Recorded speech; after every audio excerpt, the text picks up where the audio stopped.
ఇది goblin సిరీస్లోనే 8th episode. ఇక్కడ నుంచి గాబ్లిన్ సిరీస్ నెక్స్ట్ లెవెల్కి వెళ్తుంది. ఎందుకంటే ఎమోషన్స్ స్ట్రాంగ్గా మొదలవుతాయి అండ్ స్టోరీ కూడా కొంచెం ముందుకెళ్తుంది. లాస్ట్ ఎపిసోడ్లో ఎంత గాబ్లిన్ బాడీలో ఉన్న స్వర్డ్ని పట్టుకోగలుగుతుంది అండ్ దాన్ని మూవ్ చేయగలుగుతుంది. బట్ గాబ్లిన్ తీయడానికి ఒప్పుకోడు, ఎంతగ్ని దూరంగా నెట్టేస్తాడు. మళ్ళీ రియలైజ్ అయ్యి ఎంతగ్ని పట్టుకోవడానికి వెళ్ళినప్పుడు అప్పుడు ఎంతకు చనిపోయినంత పని అవుతుంది.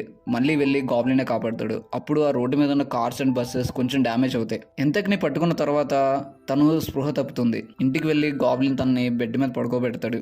ఇంటికి వెళ్ళిన తర్వాత ఎంతకి స్పృహ వస్తుంది. తను స్వాడ్ని పట్టుకున్నానని చెప్పి హ్యాపీగా ఫీల్ అవుతుంది.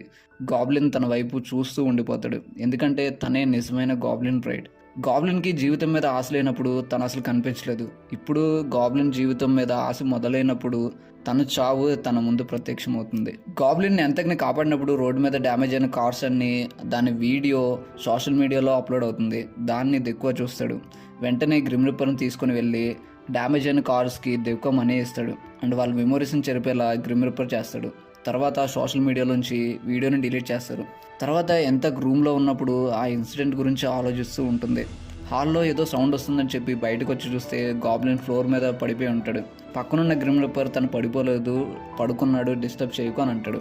ఎంతకు అర్థమవుతుంది తన స్లీపింగ్ ట్యాబ్లెట్స్ మళ్ళీ వాడుతున్నాడని. తర్వాత గ్రిమ్ రిప్పర్ మళ్ళీ ఆ పెయింటింగ్ చూస్తాడు. ఆ పెయింటింగ్ చూసినప్పుడు తన హార్ట్లో ఎందుకు పెయిన్ వచ్చిందో అని ఆలోచిస్తూ ఉంటాడు.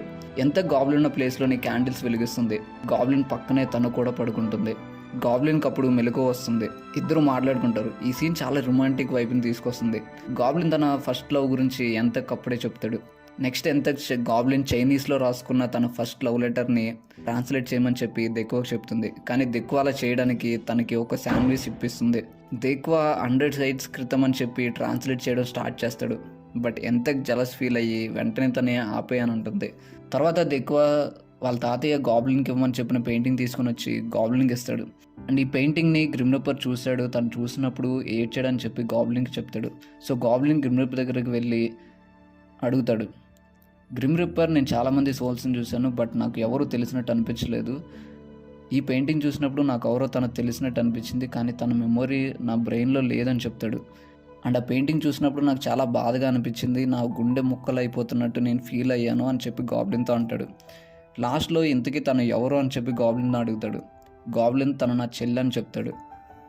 గ్రిమ్ రిప్పర్ ఎప్పటిలానే తన వర్క్ వెళ్తాడు. తన కొలీగ్ గ్రిమ్ రిప్పర్కి ఒక స్టోరీ చెప్తాడు. లాస్ట్ టైం తన కొలీగ్ ఒకడు ఇలానే సోల్స్ని హెవెన్కి పంపించే ప్రాసెస్లో అక్కడ ఒక పర్సన్ని చూస్తాడు. ఆ అమ్మాయి తన ప్రీవియస్ లైఫ్లో తన వైఫ్. తను చూడగానే తనకు మెమొరీ గుర్తొచ్చి, తన పాస్ట్ లైఫ్ గుర్తొచ్చి, తన వైఫ్ని మిస్సింగ్ సోల్స్ లిస్ట్లో యాడ్ చేసి తనతో జంప్ అయిపోతాడు. తర్వాత గ్రిమ్ రిప్పర్ చాలా ఇంట్రెస్టింగ్గా తర్వాత ఏమని చెప్పిందని అడిగితే నాకు అక్కడ వరకు తెలుసని అంటాడు. ఆ గ్రిమ్ రిప్పర్కి పాస్ట్ లైఫ్ ఎలా గుర్తొచ్చిందో తనకు అర్థం కాదు. ఎందుకంటే గ్రిమ్ రిప్పర్స్ వాళ్ళ ప్రీవియస్ జన్మలోనే చాలా తప్పులు చేస్తారు. అందుకే ఈ జన్మలోని ప్రతి చావును చూస్తూ దానికి ప్రాయశ్చిత్తం చేసుకుంటూ ఉంటారు. సాధారణంగా వాళ్ళ పాస్ట్ లైఫ్ అసలు వాళ్ళకి గుర్తురాదు. వాళ్ళల్లో ఒకడికి జరిగిందంటే మేబీ గ్రిమ్ రిప్పర్ కూడా ఖచ్చితంగా జరిగే ఛాన్స్ ఉందని చెప్పి గ్రిమ్ రిప్పర్కి చిన్న హోప్ వస్తుంది. అప్పుడే వాళ్ళ పక్క నుంచి ఒక చిన్న పాప ఆడుకుంటూ ఉంటుంది. తను తీసుకురావడానికి వాళ్ళ అమ్మ అక్కడికి వస్తుంది. వాళ్ళని చూడగానే హ్యాట్ పెట్టుకొని నాకు టైం అయిందని చెప్పి గ్రిమ్ రిప్పర్ లేస్తాడు. వాళ్ళిద్దరిని గ్రిమ్ రిప్పర్ ఎప్పట్లోనే తన సోల్స్ని హెవెన్కి పంపించే ప్లేస్కి తీసుకెళ్తాడు. వాళ్ళ మమ్మీని ఆ చిన్న పాప అడుగుతుంది, మమ్మీ మనం ఎక్కడున్నాం అని చెప్పి. మనం ఇప్పుడు రెస్టారెంట్లో ఉన్నాం, నీకు కాఫీ ట్రీట్ ఇవ్వడానికి ఇక్కడికి వచ్చామని చెప్పి వాళ్ళ అమ్మ అంటుంది. దాన్ని గ్రిమ్ రిప్పర్ విని ఇదిగోండి మీ ఆర్డర్ అని చెప్పి వాళ్ళ ముందు టీ పెడతాడు. అది వినగానే వాళ్ళ అమ్మ ఏడుస్తూ గ్రిమ్ రిప్పర్కి థ్యాంక్స్ చెప్తుంది. తర్వాత గాబ్లిన్ శాండ్విచ్ పట్టుకుని సేమ్ ఫస్ట్ ఎపిసోడ్లోనే ఎలా వెళ్తాడో అలానే వెళ్తూ ఉంటాడు. ఎంత కూడా గాబ్లిన్ గమనిస్తుంది. ఏం చేయబోతున్నాడని చెప్పి తన వెనకాల చూస్తూ ఉంటుంది. ఒక ఇంట్లోకి వెళ్ళి డోర్ కొడతాడు. ఆ ఇంట్లోంచి ఒక అతను బయటకు వచ్చి మీరు ఎవరో అని అడుగుతాడు. డోర్ ఓపెన్ చేయగానే అతని రూమ్లోని ఉరుతాడు వేలాడుతూ ఉంటుంది. అతని చేతిలో ఆ శాండ్విచ్ని పెట్టి ఇది నీకు అవసరం అవుతుంది అని చెప్పి గాబ్లిన్ అంటాడు. కొంతసేపటి తర్వాత అక్కడికి వాళ్ళ కూతురు వస్తుంది. వాళ్ళ డాడీ నువ్వు ఇక్కడికి ఎలా వచ్చావని అడిగితే నేను ఒక ట్యాక్సీ ఎక్కొచ్చాను, నీ అడ్రస్ చూపిస్తే వాళ్ళే తీసుకొచ్చారని చెప్తుంది. ఆ ట్యాక్సీలో ఉన్న డ్రైవర్ ఎవరో కాదు, మనకి ప్రతి ఎపిసోడ్లో కనిపించే ఆ రెడ్ లేడీయే. తర్వాత వాళ్ళ నాన్నతో డాడీ నాకు ఆకలి వేస్తుందని అంటుంది. తన చేతిలో ఉన్న శాండ్విచ్ని ఆ పాప చేతికి ఇస్తాడు. దాని తర్వాత ఎంత గాబ్లిన్తో నువ్వు ఈరోజు ఒక జీవితాన్ని కాపాడావని చెప్పి గాబ్లిన్తో అంటుంది. గాబ్లిన్ ఆ క్షణం నేను అతన్ని చావకుండా మాత్రమే ఆపగలిగాను. బట్ జీవితం మీద మాత్రం ఆశ కలిగించింది అతని కూతురే అని చెప్తాడు. అండ్ అతనికి ఇచ్చిన శాండ్విచ్ కూడా చాలా కాస్ట్ అయింది. గాబ్లిన్కి ఏం కావాలన్నా చూసుకునే అతని గార్డియన్ రిచ్ అవ్వడం చాలా మంచిదైందని చెప్పి ఎంతక్తో అంటాడు. తర్వాత ఎంతక్ సడన్గా నేను నీ స్వాడ్ని ఎలా పట్టుకోగలిగానని చెప్పి గాబ్లిన్ అడుగుతుంది. అప్పుడు గాబ్లిన్కి గ్రిమ్ రీపర్ చెప్పిన మాటలు గుర్తొస్తాయి. ప్రేమ వల్ల సాధ్యం కానిదంటూ ఏది ఉండదని చెప్పి గ్రిమ్ రీపర్ గాబ్లిన్తో అంటాడు. సో మేబీ ఎంతక్ తను ప్రేమిస్తున్నానని చెప్పి ఇప్పుడన్నా చెప్తుందేమోని గాబ్లిన్ ఎంతక్ని పదే పదే నువ్వేమన్నా నాకు చెప్పాలనుకుంటున్నావా అని చెప్పి అడుగుతాడు. ఎంతక్ నేను ఇక మీ ఇంట్లోనే ఉండొచ్చా అని చెప్పి అని అడుగుతుంది. ఆ తర్వాత వాళ్ళ టాపిక్ గాబ్లిన్ ఫస్ట్ లవ్ మీదకి వెళ్తుంది. గాబ్లిన్ నువ్వు జలస్ ఎందుకు ఫీల్ అవుతున్నావు అని చెప్పి అని అంటాడు. ఎంతకు దానికి ఒప్పుకోదు, ఎందుకంటే ఫస్ట్ లవ్ ఎప్పుడు సక్సెస్ కాదు, ఖచ్చితంగా ఫెయిల్ అవుతుంది. సో నీ ఫస్ట్ లవ్ కూడా ఫెయిల్ అయ్యే ఉంటుంది కదా అని చెప్పి అక్కడి నుంచి వెళ్ళిపోతుంది. ఎంతకు మాటలు గాబ్లిన్కి గుచ్చుకుంటాయి, ఎందుకంటే తన ఫస్ట్ లవ్ ఎంతక్కే అండ్ గాబ్లిన్కి తెలుసు ఖచ్చితంగా అది ఫెయిల్ అవుతుందా అని చెప్పి. తర్వాత ఎంతక్ లైబ్రరీలో తన క్లాస్మేట్ని చూస్తుంది. తను మాత్రం ఎంతక్ని చూడగానే అక్కడి నుంచి వెళ్ళిపోతుంది. తర్వాత ఇద్దరు మాట్లాడుకుంటారు. స్టెప్ మీద నుంచి దిగుతూ వస్తూ ఉండగా ఎంతక్ మిర్రర్లో తన క్లాస్మేట్ యొక్క ఒరిజినల్ బాడీని చూస్తుంది. ఆ బాడీ మొత్తం రక్తంతో ఉంటుంది. తనకు యాక్సిడెంట్ అయిపోయి కొన్ని రోజుల క్రితమే చనిపోతుంది. తను బతికున్నప్పుడు అందరూ ఎంతక్కి గోస్ట్లు కనిపిస్తాయని చెప్తూ ఉంటారు. అది నిజమో కాదో తెలుసుకోవడానికి తను ఎంతక్ దగ్గరికి వస్తుంది. తన బాడీ ఎక్కడుందో చెప్పి నీకు ఖాళీ ఉంటే అక్కడికి ఫ్లవర్స్ తీసుకుని వెళ్ళి అని చెప్పానంటుంది. అండ్ తను గ్రాడ్యుయేషన్ డే రోజు యాక్సిడెంట్లో చనిపోయిందని చెప్పి ఎంతకు చెప్తుంది. తర్వాత ఎంతకు దాన్ని రెస్టారెంట్లో కూర్చొని ఆలోచిస్తూ ఉంటుంది. అప్పుడే గ్రిమ్ రీపర్ చికెన్ కోసం అక్కడికి వస్తాడు. ఎంతకు గ్రిమ్ రీపర్ని అక్కడ చూడగానే షాక్ అవుతుంది. కొంతసేపటికి తేహి వాళ్ళ టీంతో అక్కడికి వస్తున్నాడని చెప్పి ఎంతకు గమనించి గ్రిమ్ రీపర్ హ్యాట్ పెట్టేసి ఒక సైడ్లో వాళ్ళకి కనిపెట్టకుండా నిల్చో అని చెప్తుంది. తేహి వచ్చిన తర్వాత ఎంతకు నీట్గా వాళ్ళకి సర్వ్ చేస్తుందండి అండ్ వాళ్ళకి ఎక్స్ట్రా కూపన్స్ కూడా ఇస్తుంది. గ్రిమ్ రీపర్ అదంతా గమనిస్తూనే ఉంటాడు. గ్రిమ్ రీపర్ రోజు అక్కడ చికెన్ కొన్ని గాబ్లిన్ని కాపుకా పట్టడానికి తనకి ఇస్తూ ఉంటాడు. ఇలా రోజు జరుగుతూనే ఉంటుంది. ఒకరోజు ఎంత గ్రిమ్ రీపర్ దగ్గరికి వెళ్ళి నువ్వు రోజు ఇక్కడ చికెన్ ఎందుకు కొంటున్నావు అని చెప్పి అని అడుగుతుంది. దానికి రివర్స్గా గ్రిమ్ రీపర్ నువ్వు తేహికి అన్ని కూపన్స్ ఎందుకు ఇస్తున్నావు అని అంటాడు. అది విని గాబ్లిన్ తేహి అక్కడికి ఎందుకు వస్తున్నాడని ఎంతకు అడుగుతాడు. అయినా నువ్వు తను అవాయిడ్ చేయాలి, ఎందుకంటే ఫస్ట్ లవ్ ఇప్పుడు వర్కౌట్ అవ్వదు కదా అని గాబ్లిన్ ఎంతకుతో అంటాడు. బట్ ఎంతకు దానికి ఒప్పుకోదు, ఎందుకంటే తన ఫస్ట్ లవ్ ఇన్ని రోజుల తర్వాత కనిపించిందంటే దీనికి ఏదో అర్థం ఉంది. సో ఖచ్చితంగా నా ఫస్ట్ లవ్ సక్సెస్ అవుతుందని చెప్పి అక్కడి నుంచి వెళ్ళిపోతుంది.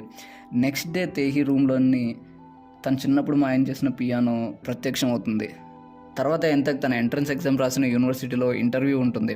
సేమ్ గాబ్లిన్ ఆ ఎగ్జామ్ రాసే ముందు తన డోర్ పోర్టల్స్ యూస్ చేసి టైంకి ఎగ్జామ్ పంపిస్తాడు. అది గుర్తు తెచ్చుకుంటూ ఎంతకు సేమ్ బస్ స్టాండ్ దగ్గర నడుస్తూ ఉంటుంది. కొంతసేపటి తర్వాత గాబ్లిన్ అక్కడ ప్రత్యక్షం అవుతాడు. ఎంతకు నేను ఇంట్లోంచి వెళ్ళేటప్పుడు నువ్వు అసలు పట్టించుకోలేదు, ఇప్పుడు ఎందుకు వచ్చావు అని అడుగుతుంది. గాబ్లిన్ నువ్వు స్కార్ఫ్ మర్చిపోయి వెళ్ళిపోయావని చెప్పి గాబ్లిన్ తన చేతులతోనే ఎంతకు మెడలో వేస్తాడు అండ్ ఆల్ ది బెస్ట్ అని చెప్తాడు. తన బస్సులోకి ఎక్కుతుంది. గాబ్లిన్ పక్క నుంచి సైకిల్ మీద ఒక అబ్బాయి వెళ్తాడు. తను ఆల్రెడీ లాస్ట్ టైం ఇక్కడికి వచ్చినప్పుడు చూస్తాడు అండ్ తన ఫ్యూచర్ని కూడా చూస్తాడు. తను ఒక యాక్సిడెంట్లో చనిపోతాడని చెప్పి ఆ యాక్సిడెంట్ ఈరోజే జరగబోతుంది. అండ్ ఆ యాక్సిడెంట్ జరగవల్లే ఎంత బస్ క్రాష్ అయ్యి ఆ బస్సులో ఉన్న వాళ్ళందరూ చనిపోబోతున్నారు. ఇదంతా గాబ్లిన్కి కళ్ళారా కనిపిస్తుంది. ఆ బస్ డే యాక్సిడెంట్ తర్వాత సోల్స్ని కలెక్ట్ చేసుకోవడానికి గ్రిమ్ రీపర్ అండ్ వాళ్ళ కొలీగ్స్ అందరూ ఆ బస్ స్టాండ్లో వెయిట్ చేస్తూ ఉంటారు. గ్రిమ్ రీపర్కి వచ్చిన లిస్ట్లోని 2 years బేబీ ఉంటుంది. బస్సులో ఎంతకు ఉంటుంది కాబట్టి గాబ్లిన్కి అర్థమవుతుంది ఇక్కడ ఏదో తప్పు జరగబోతుందని చెప్పి. అండ్ తను ఎలాన్నా కాపాడదామని చెప్పి గాబ్లిన్ ట్రై చేస్తాడు. ఇదంతా జరగడం కారణం ఆ థీఫే కాబట్టి తన్ని ఆపితే ఇదంతా ఆగుతుందని చెప్పి ఆ థీఫ్ని దారి మళ్ళిస్తాడు. ఆ యాక్సిడెంట్ని జరగకుండా ఆపుతాడు. తర్వాత బస్ వెళ్ళి గ్రిమ్ రీపర్స్ ఉన్న స్టాప్లో ఆగుతుంది. ఎంతకు ఆ బస్సులోంచి గ్రిమ్ రీపర్కి హాయ్ చెప్తుంది. మిగిలిన గ్రిమ్ రీపర్స్ అందరూ ఈ బస్సు ఇక్కడ రాకూడదు, యాక్సిడెంట్ జరగాలి కదా, ఏం జరుగుతుందో అర్థం కాదు. బట్ గ్రిమ్ రీపర్ మాత్రం క్లియర్గా అర్థమవుతుంది, ఎందుకంటే ఎంతకు బస్సులో ఉంది కాబట్టి ఖచ్చితంగా యాక్సిడెంట్ జరగదు అని చెప్పి తనకి ముందే అర్థమవుతుంది. ఆ బస్సు వెళ్ళిపోయిన తర్వాత ఎదురుగా గాబ్లిన్ని చూస్తాడు. సో గాబ్లిన్నే ఇదంతా చేశాడని చెప్పి గ్రిమ్ రీపర్ అనుకుంటాడు. తర్వాత వాళ్ళిద్దరు కూర్చొని మాట్లాడుకుంటారు. ఇది ఎంతకు తెలియకూడదని చెప్పి లాస్ట్కి ఒక డెసిషన్కి వస్తారు. తర్వాత గాబ్లిన్ని ఎంతకుని పిక్ చేసుకోవడానికి వెళ్తాడు. కారు వెనకాల బోల్డ్ అనే సాక్స్లు ఉంటాయి. నెక్స్ట్ 10-20 years దాకా నేను సాక్స్లు కొనే పని ఉండదని చెప్పి గాబ్లిన్ అంటాడు. యాక్చువల్గా గాబ్లిన్ ఆ సాక్స్లన్నీ కొంటాడు, ఎందుకంటే ఆ థీఫ్ని యాక్సిడెంట్ అవ్వకుండా ఆపడం కోసం. ఇంటికి వెళ్ళిన తర్వాత ఎంత ఎక్సైట్ చేయడం స్టార్ట్ చేస్తుంది. గాబ్లిన్ ఎందుకు అని అడిగితే స్వాడ్ లిఫ్ట్ చేయాలంటే నా చేతులకి బలం కావాలి కదా, సో నువ్వు బలం రావడానికి ఇలా ఎక్సైట్ చేస్తున్నావు అని అంటుంది. గాబ్లిన్కి అది చూసి ఏడవాలో నవ్వాలో అర్థం కాదు. అక్కడ ఒక బటర్ఫ్లై ఎగురుకుంటూ వెళ్తుంది. గాబ్లిన్ నువ్వు బయటికి వెళ్ళు, నేను ఒకరితో మాట్లాడాలని చెప్పి ఎంతక్ని బయటికి పంపిస్తాడు. బట్ ఎంతక్ బయట నుంచి చూస్తుంది.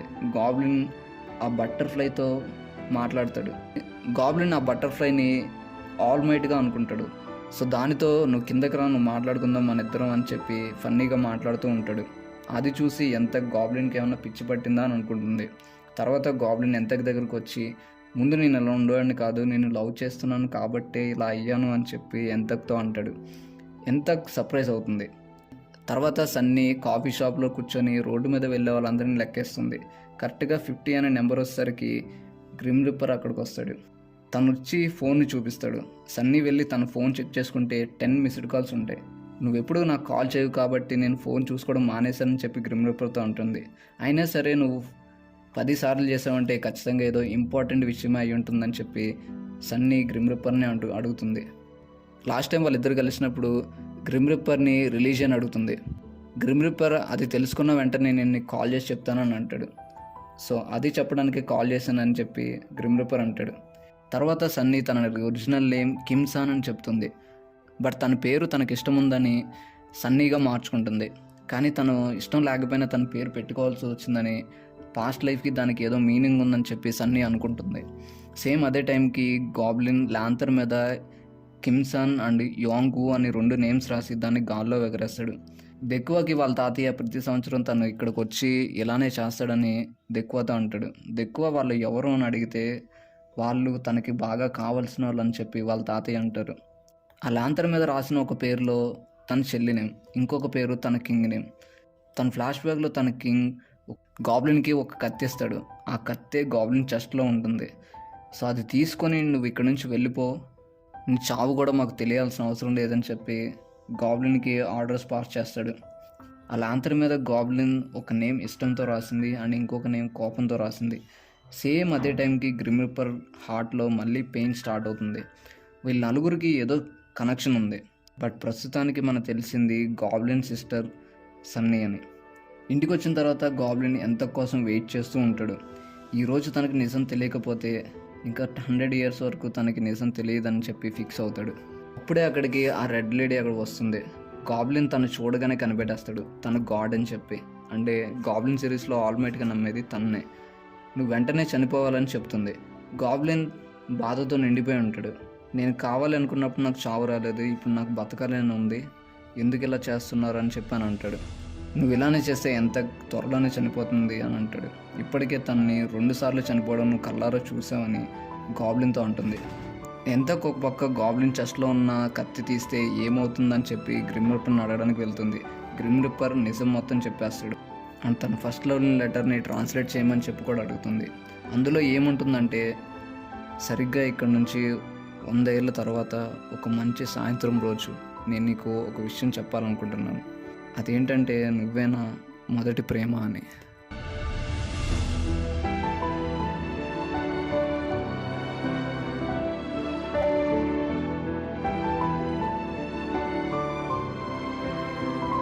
నెక్స్ట్ ఎపిసోడ్ చాలా ఇంట్రెస్టింగ్గా ఉంటుంది అండ్ వీలైనంత త్వరగా ఈ సిరీస్ని కంప్లీట్ చేయడానికి ట్రై చేస్తాను. Thanks for watching.